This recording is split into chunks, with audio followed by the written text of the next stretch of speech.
আজ আপনাদেরকে যে গল্পটা শোনাবো সেই গল্পের নামটা হলো স্মৃতির শহর ময়মনসিংহ।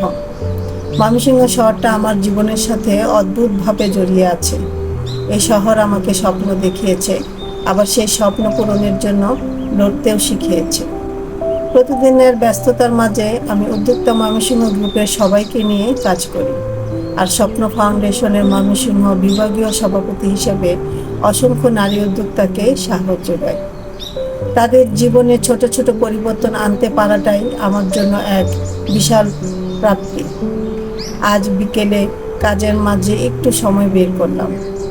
3 বান্ধবী, আমি, মুনমুন আর রিপা ব্রহ্মপুত্র নদীর তীরে হাঁটতে বের হলাম। নদীর তীর বরাবরই আমাদের পছন্দের জায়গা। আজকের বিকেলে নদীর বাতাসে একটা প্রশান্তি ছিল, আর তার সাথে ছিল আমাদের শৈশবের স্মৃতির গন্ধ। আমরা 3 জনে মিলে বসে পড়লাম নদীর পাড়ে। এক হাতে লাল চায়ের কাপ আর অন্য হাতে মজাদার ডালপুরি। সেই চায়ের ঘ্রাণ আর ডালপুরির স্বাদ যেন পুরো বিকেলটাকে আরো আনন্দময় করে তুলল। পাশে বসা একটি ছেলের দল গিটার বাজানো আর গান গাওয়ার শব্দ শুনে মনটা আরো ভালো হয়ে গেল। গানটি ছিল আমাদের শৈশবের প্রিয় গানগুলো।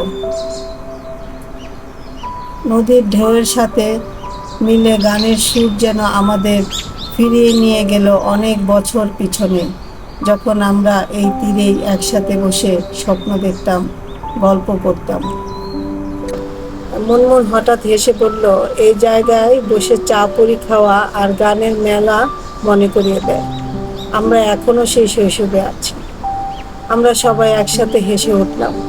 সেই হাসিতে ছিল ভালোবাসা, ছিল স্মৃতি।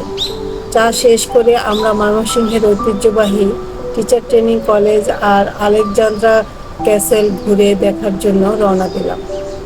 ব্রহ্মপুত্রের তীরে মনোরম নিসর্গে অবস্থিত এই ভবনটি যেন আমাদের শৈশবের স্মৃতিগুলোকে আবারও জাগিয়ে তোলে। আলেকজান্ডার ক্যাসেলের সামনে দাঁড়িয়ে আমরা সবাই ছবি তুললাম। মুনমুন মজা করে বলল, দেখো, আমরা এখনো সেই স্কুলের দিনের মতো ছবি তুলি। আমাদের শখগুলো যেন কখনোই বদলায় না। ক্যাসেলের লাল ইটের দেয়াল আর আশেপাশের সবুজ গাছপালা যেন আমাদের এক সময়ের স্বপ্ন, ভালোবাসা আর সংগ্রামের গল্প বলে। আমি দাঁড়িয়ে সেই ভবনের দিকে তাকিয়ে ভাবতে লাগলাম, একসময় আমরাও এই ভবনের মতো ধীর ছিলাম, সংগ্রাম করেছি জীবনের প্রতিটি পদক্ষেপে। আজ সেই শৈশবের স্মৃতিগুলো একে একে মনে পড়ছে। ময়মনসিংহের প্রাচীন ঐতিহ্য আর শহরের প্রতিটি কোণ যেন আমার হৃদয়ের একটি টুকরো। শহরের প্রতিটি জায়গায় আমার জীবনের গল্প লুকিয়ে আছে। টিচার ট্রেনিং কলেজ, সেই পুরনো রাস্তা ধার হাঁটতে হাঁটতে মনে হলো কতবার এই পথ পেরিয়ে আমি আমার স্বপ্নের পথে হেঁটেছি। কত কষ্ট, কত ত্যাগ আর কত লড়াইয়ের গল্প লুকিয়ে আছে এই শহরের মাটিতে। আমাদের শৈশব, আমাদের স্বপ্নগুলো তখন একেবারে ছোট ছিল, কিন্তু আমাদের ইচ্ছেগুলো ছিল আকাশ ছোঁয়া। আমরা 3 বান্ধবী মিলে স্বপ্ন দেখতাম, একদিন আমরা সবাই মিলে বড় কিছু করব, এই শহরের মানুষের জীবন বদলে দেব।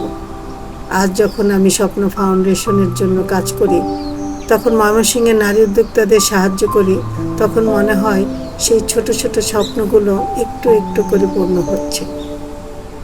বিকেল শেষে আমরা 3 জন নদীর তীরে আবারও ফিরে গেলাম। সূর্য ডুবে যাচ্ছে, আকাশ লাল হয়ে উঠেছে, আর আমাদের হৃদয়ে ভরে উঠেছে সেই চিরচেনা মায়া। নদীর তীর ধরে হাঁটতে হাঁটতে আমাদের চোখে অশ্রু এসে পড়ল। এতগুলো বছরের স্মৃতি, এত কষ্ট, এত লড়াই, সবকিছু একসাথে মনে পড়ে যাচ্ছে। দীপা আমার হাত ধরে বলল, তোর সেই প্রথম স্বপ্নটা মনে আছে? এই শহরের মানুষের জন্য কিছু করার স্বপ্ন। আমি হেসে বললাম, হ্যাঁ, মনে আছে। আর সেই স্বপ্ন এখনো বেঁচে আছে, কারণ আমরা থামিনি। আমরা 3 জনে মিলে সেই শেষ চুমুক লাল চা নিলাম। নদীর বাতাসে ভেসে আসা গানের সুর শুনতে শুনতে আর মনে মনে প্রতিজ্ঞা করলাম, যত কষ্টই হোক আমরা কখনো হাল ছাড়ব না, কারণ এই মাটি, এই শহর আমাদের শক্তি, আমাদের ভালোবাসা।